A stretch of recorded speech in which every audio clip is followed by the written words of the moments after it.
like an inherent part of memory is when you go to a memory, you're reactivating those same circuits. Yes. Which we all know that. If you spend time thinking about, like when your dad died, you think about that for 5 or 10 minutes and start talking about it, you're going to feel sad. Yeah. And you start talking about, the memory where you almost got hit by a truck.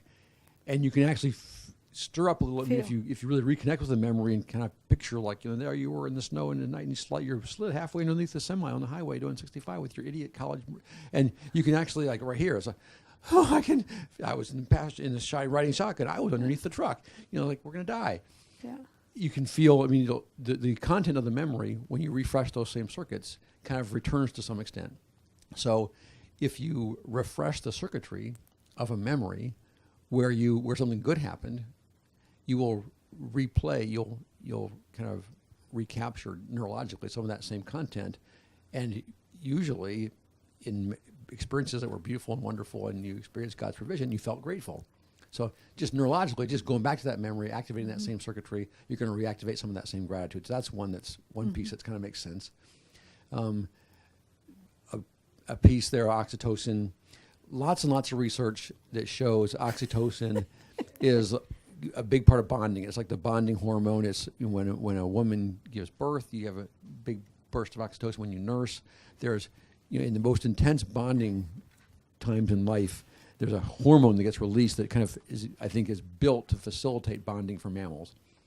And it's sort of interesting. It's a little confusing why it doesn't happen for everybody, but you can show very easily that at least for some people, when you deliberately think about things you're grateful for, your brain will release oxytocin. So that's just a little piece of research, which is interesting. Yeah. And then there's cognitive therapy, which this is kind of bottom line, just outcome. It's not so much of the brain science, but with cognitive therapy research, you can show if you have a couple who's struggling and they're doing badly in their relationship, and if they learn to deliberately think about and focus on and talk about what they appreciate about each other, you can observe objectively that that's going to benefit their relationship. So if two people train themselves to actually think about what they appreciate about each other, you can observe, things you can actually notice, observable outcome. You get improvement in the relationship, which is cool.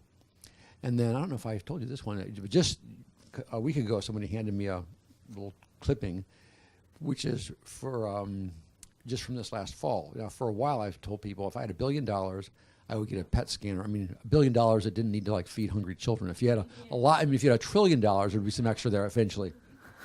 So if I had an infinite amount of money, I would get a PET scanner. This is the Mennonite coming out. Yeah, exactly, okay. The Mennonite. Because if you get $1 billion, the first thing you want to do is take care of those urgent needs, So that's second billion. PET scanner, where you can watch somebody's brain actually work. With an MRI, it just shows you the anatomy. You can see how it's built. There's several different kinds, but you can do functional brain scans where you can actually watch the brain functioning. You open your eyes and the visual cortex will light up and you can see it on the screen. You open your eyes and the visual cortex lights up. So I would love to see, this one hasn't been done yet, but I'm waiting for it. I want to see somebody put their head in a scanner and talk about the traumatic memory. You could see them getting all triggered. So here they are all triggered in the traumatic memory. And then I want to see, and now they perceive Jesus. Yeah. And then now it feels completely healed, and now I'm in the traumatic memory and it's peaceful and calm.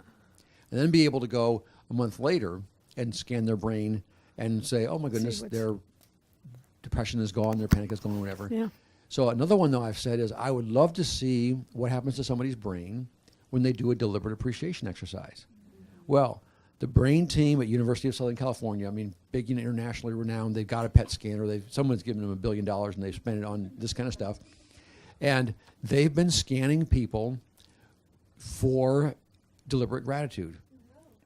And the practical people, spiritual coaches and stuff for the last number of years, 3-5 years, like the practitioners on the street have been discovering that appreciation and gratitude is a good thing. And so it's a big buzz. Kind of the mainstream practitioners, mental health care, it's a buzz about, hey, this is useful, this is cool. Well, the guy in his article even says it's kind of puzzling. People are kind of recognizing that gratitude is so powerful and useful, and it's sort of strange that there's so little research on it.